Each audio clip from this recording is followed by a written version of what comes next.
हजारों सालों पहले, जब ना तो पृथ्वी बनी थी और ना ही कोई जीवन था, तब प्रकृति एक चमत्कार करती है और ब्रह्मांड का निर्माण होता है। इस ब्रह्मांड के निर्माण के समय एक बहुत ही तेज ऊर्जा निकलती थी, जिसमें सब कुछ नष्ट करने की शक्ति थी।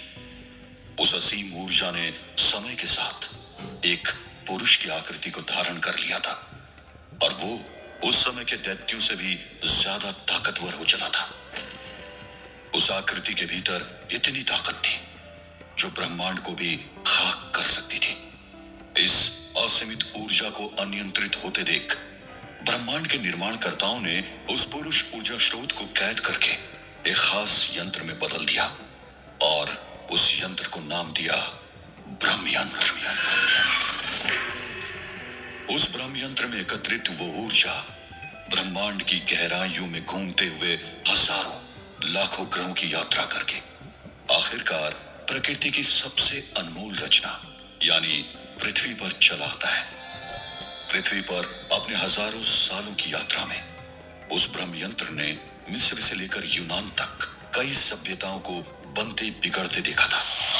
वो ब्रह्म यंत्र जिसके पास जाता था उसे असीम ताकत मिलती थी और उसे हरा पाना मुश्किल था। पृथ्वी के आम लोग उस ब्रह्म यंत्र के मिलने के बाद प्राप्त होने वाली ताकत से परिचित तो थे, लेकिन पृथ्वीवासियों को उस ब्रह्म यंत्र के भीतर पैद उस पुरुष ऊर्जा स्रोत के बारे में नहीं पता था। कुछ ज्ञानी लोग कहते जरूर थे कि इसके भीतर कुछ तो बेहद शक्तिशाली जरूर है, लेकिन इसके बारे में किसी के पास भी पूरी जानकारी नहीं थी और ये बस कहानियों का हिस्सा बनकर ही रह जाता है। उधर ब्रह्मयंत्र की भीतर कैद ऊर्जा तथा उससे बनी आकृति को भी ब्रह्मयंत्र से निकलने का इंतजार था। आज से तकरीबन 1000 साल पहले यह ब्रह्मयंत्र शुंग राजघराने के राजाओं को मिलता है। पीढ़ी दर पीढ़ी यह ब्रह्मयंत्र उनके परिवार के उत्तराधिकारियों को मिलता गया और ये आखिरकार शुंग राजघराने के उत्तराधिकारी और कौशल देश के महाराज उग्रसेन के पास आता है। महाराज उग्रसेन से उनके पूर्वजों द्वारा इस ब्रह्मयंत्र की किसी भी हाल में रक्षा करने की बात कही गई थी, लेकिन वो कहते हैं ना कि सकारात्मक शक्तियों के साथ नकारात्मक शक्तियां भी मुफ्त में मिलती है। उस ब्रह्मयंत्र के आने के साथ महाराज उग्रसेन को कई शक्तियां तो मिली और उन्होंने कई युद्ध भी जीते, लेकिन इसके साथ ही उनका बुरा वक्त भी शुरू हो जाता है। उस दौरान कौशल राज्य के लोगों को एक ऐसा तारा दिखाई देता है जो 2 साल तक अस्त ही नहीं होता।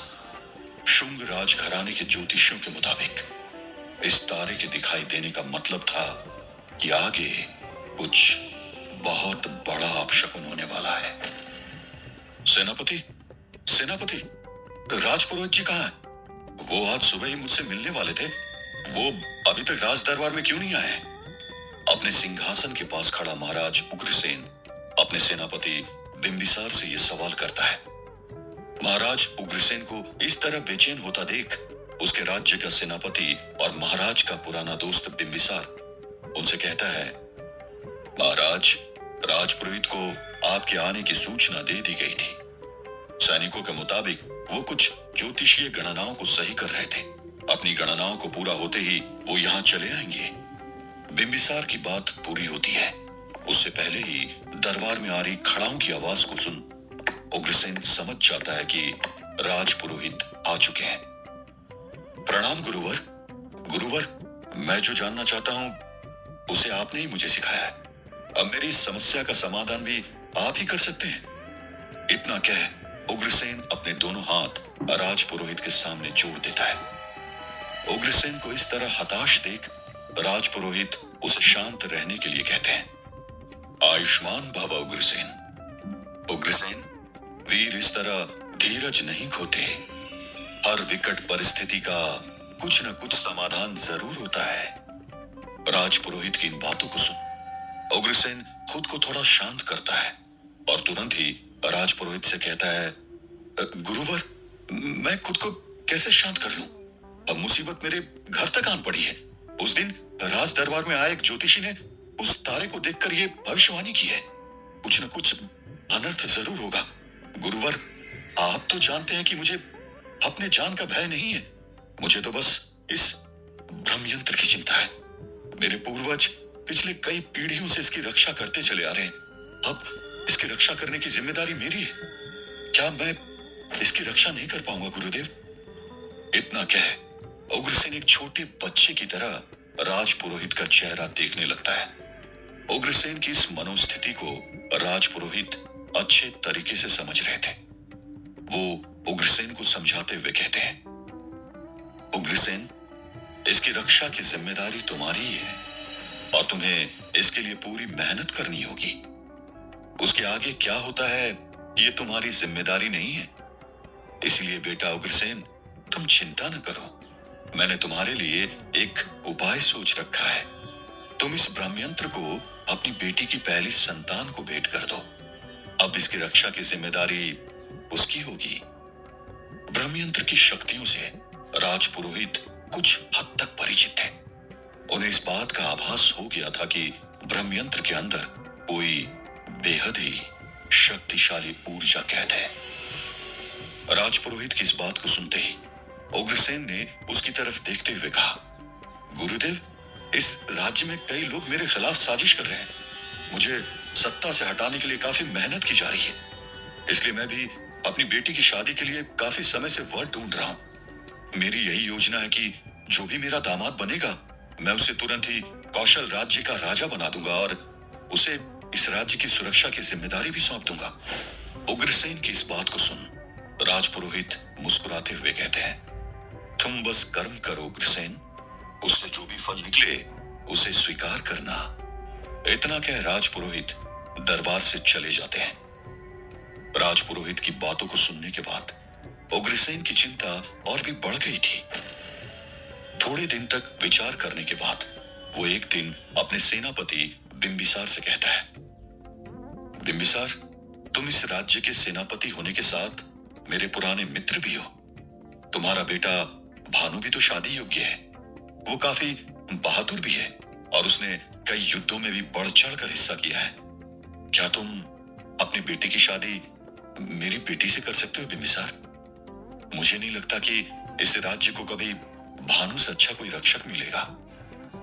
उग्रसेन की इस बात को सुनने के साथ ही बिंबिसार उसके आगे हाथ जोड़ लेता है। महाराज, मैं आपका सेवक हूं। इस नाते आपकी ये इच्छा मेरे लिए आज्ञा बन गई है। मैं इस प्रस्ताव पर आज ही अपने बेटे से चर्चा करूंगा। इतना कह बिंबिसार राज दरबार से निकल जाता है। वो जल्दी ही अपने बेटे को बुलाता है। बेटा भानु, क्या तुम महाराज की बेटी से शादी करोगे? अपने पिता के इस प्रस्ताव पर भानु तुरंत ही मुस्कुराकर सहमति दे देता है। भानु की सहमति मिलते ही बिंबिसार रिश्ता पक्का होने की बात महाराज को बताता है और फिर पूरे राज्य में शादी की तैयारियां शुरू हो जाती है। उधर शादी के दिन ही भानु किसी के पीछे पीछे काफी घने जंगल में चला जा रहा था। सुनो तो, मेरी बात तो सुनो तुम रूपवती, तुम्हें हुआ क्या है? एक बेहद ही सुंदर कन्या के पीछे चला जा रहा भानु उससे बार बार रुकने की विनती कर रहा था। उस लड़की को रुकता न देख भानु उसका हाथ पकड़ लेता है। अरे क्या हुआ तुम्हें? तुम इस तरह गुस्सा क्यों हो गई? भानु की इस बात को सुनते ही रूपवती विभर पड़ती है और रोते हुए कहती है, भानु, तुमने प्रेम मुझसे किया और अब तुम शादी मुझसे करने जा रहे हो। तुमने मुझे धोखा क्यों दिया भानु, क्यों दिया धोखा? इतना कहते ही रूपवती का रोना और भी तेज हो जाता है। अपनी प्रेमिका रूपवती को इस तरह रोता देख भानु उसे गले से लगा लेता है। रूपवती, रूपवती, इस धरती पर मैंने सिर्फ तुमसे ही सच्चा प्रेम किया है। तुम चिंता ना करो, ये सब मैं हम दोनों के भविष्य के लिए ही कर रहा हूं। भानु की बातों को सुन उसकी प्रेमिका का रोना कम नहीं होता है। वो गुस्से में कहती है, इसमें मेरा क्या फायदा होगा भानु? और तुम मुझे छोड़कर जाओगे तो मेरा भविष्य कहां बचेगा? रूपवती को भानु चुप कराते हुए कहता है, रूपवती, एक बार उस उग्रसेन की बेटी से मेरी शादी हो गई ना, तो मैं तुरंत ही राजा बन जाऊंगा। राजा बनने के बाद सारे अधिकार मुझे मिल जाएंगे और फिर एक राजा तो कई शादियां भी कर सकता है ना। राजा बनने के तुरंत बाद ही मैं तुमसे शादी करूंगा।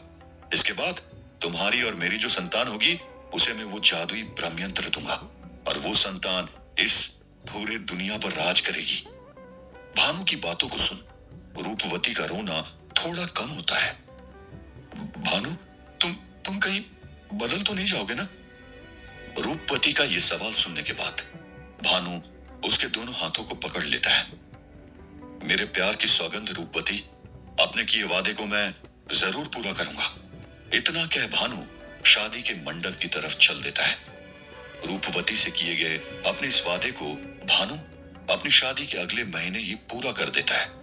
उग्रसेन से सत्ता मिलने के बाद भानु सबसे पहले अपनी प्रेमिका रूपवती से दूसरी शादी करता है। उग्रसेन और उसकी बेटी के लिए घटना काफी बड़ा सदमा थी। अपने कमरे में बिंबिसार के साथ बैठा उग्रसेन काफी चिंतित था। बिंबिसार, तुम सेनापति होने के साथ मेरे मित्र भी थे। तुमने मुझसे ये बात क्यों छुपाई?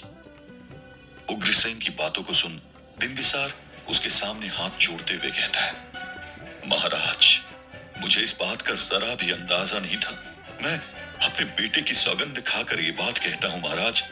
आप कहेंगे तो मैं अपने बेटे को उसकी इस उदंडता का दंड आज ही दे दूंगा। ये कहते हुए बिंबिसार भी गुस्से से भर चुका था। बिंबिसार की बातों को सुन उग्रसेन उससे कहता है, नहीं बिंबिसार, भानु भी काफी बड़ा योद्धा है और सैनिकों के बीच उसकी काफी चलती है। वो तुरंत विद्रोह कर देंगे। उग्रसेन की बातों को सुन बिंबिसार उससे कहता है, महाराज, मेरे लिए तो सदैव आप ही महाराज रहेंगे और मैं आपकी सदैव रक्षा करूंगा। बिंबिसार के इस प्रण के बारे में भानु को भी पता चलता है। रूपवती के साथ अपने कमरे में बैठा भानु काफी चिंतित था। ओह, पिताजी भी ना, लगता है इन्हें मेरा राजा बनना पसंद नहीं आ रहा है। इन्होंने उस उग्रसेन की रक्षा करने का प्रण ले लिया है। भानु को इस तरह चिंतित देख रूपवती उससे कहती है, आप तो खुद महाराज बन गए हैं। आप अगर उग्रसेन और उसकी बेटी की हत्या का आदेश दे देंगे तो भी आपको कौन रोकेगा? रूपवती की इन बातों को सुन भानु एक लंबी सांस लेता है। मेरे पिताजी इस राज्य के काफी वफादार रहे। अगर वो मेरे खिलाफ हो जाते हैं तो सेना का एक बड़ा हिस्सा भी मेरे खिलाफ हो जाएगा। उस वक्त भावनाओं के वेग में बहकर पड़ोसी राज्य के राजा भी उनका साथ दे सकते हैं। इसलिए अब हमें पिताजी की मौत का इंतजार करना होगा। भानु अब अपने पिताजी की मौत का इंतजार कर रहा था और उधर समय भी अपने वेग से घूमता जा रहा था। उस दौरान भानु को महाराज की बेटी नीलम से एक पुत्री तथा पुत्र की प्राप्ति हुई। भानु और रूपवती को भी एक पुत्री की प्राप्ति हुई, लेकिन भानु के लिए सिर्फ रूपवती से हुई संतान ही सब कुछ थी और वो अपने बाकी संतानों को कुछ नहीं समझता था। काफी चिंता और कलह के बीच राज्य में समय तेजी से बीता जा रहा था और अब भानु तथा उसकी पहली पत्नी नीलम की बेटी नलिनी 20 साल की हो चुकी थी। भानु और रूपवती की बेटी भैरवी भी तकरीबन इसी की उम्र की थी। इसी बीच भानु की 20 सालों की इच्छा पूरी होती है और बिंबिसार भगवान को प्यारा हो जाता है। बिंबिसार के मृत्यु के साथ ही राज्य पर आने वाले संकट का अंदाजा उग्रसेन को हो चुका था। वे तुरंत ही अपनी पोती नलिनी को बुलाता है। नलिनी बेटा, ये ब्रह्मयंत्र तुम रख लो और इसकी हर हाल में रक्षा करना। अपने छोटे भाई को लेकर तुम आज ही इस राज्य को छोड़कर चली जाओ। अपनी बेटी के साथ बैठा उग्रसेन नलिनी से ये बात अपने दिल पर पत्थर रख कर कह रहा था। उग्रसेन की बातों को सुन नलिनी उससे कहती है, नाना जी, मैं भी एक योद्धा हूं, मैं किसी को भी नहीं छोड़ूंगी, आप मुझे यहीं रहने दीजिए। नलिनी की मनोस्थिति को उसकी मां समझ रही थी। बेटा नलिनी, मुझे तुम्हारी बहादुरी के बारे में पता है, लेकिन अभी उनकी संख्या ज्यादा है बेटा, उनके पास पूरी फौज है। तुम भी अपनी फौज बनाना और उन्हें दंड जरूर देना। नलिनी को बहुत ही मुश्किल से समझाने के बाद उग्रसेन और उसकी बेटी उसे वहां से भेजते हैं। उग्रसेन का ये निर्णय बहुत ही जल्द सही साबित होता है। अपने पिता की मृत्यु के बाद भानु अब पूरी तरह से निरंकुश हो चुका था। वो ब्रह्म यंत्र कहाँ है? नलिनी कहाँ है? नलिनी को ब्रह्म यंत्र मिलने की खबर मिलते ही भानु ने अपने ससुर उग्रसेन और अपनी पत्नी को बंदी बना लिया था। ब्रह्म यंत्र के बारे में कोई खबर न मिलता देख भानु का गुस्सा उसके काबू से बाहर हो चुका था और अगले ही क्षण वो उग्रसेन तथा उसकी बेटी का सर धड़ से अलग कर देता है। भानु के आदेश पर राजमहल में खून की नदियां बहा दी जाती है और उग्रसेन के सभी रिश्तेदारों का कत्ल कर दिया जाता है। अपने भाई के साथ दर दर की ठोकरें खा रही नलिनी को जब इस बात का पता चलता है तो वो टूट जाती है। भानु, भानु, आज से तुम मेरे पिता नहीं हो। मैं इसका बदला तुमसे जरूर लूंगी। परिस्थितियों की गंभीरता को समझती हुई नलिनी खुद को संभालती है और सबसे पहले अपने भाई को अपने प्रेमी के यहां छोड़ती है। अब मेरा भाई सुरक्षित रहेगा। अब समय आ गया है अपनी मां, नाना तथा उन सभी निर्दोषों के खून का बदला लेने का। यही सोच नलिनी भानु के खिलाफ युद्ध शुरू कर देती है। उधर भानु भी जोर शोर से नलिनी की खोज में लगा हुआ था। साम दाम दंड भेद का प्रयोग करके भानु ने नलिनी का पता लगा लिया था। कौशल राज्य की सबसे ऊंची चोटी के किनारे पर खड़ी नलिनी अब चारों तरफ से घिर चुकी थी। तभी भानु हंसते हुए कहता है, नलिनी, वो ब्रह्म यंत्र मुझे दे दो, वरना तुम्हारे नाना और मां के साथ जो हुआ ना, वही तुम्हारे साथ भी होगा।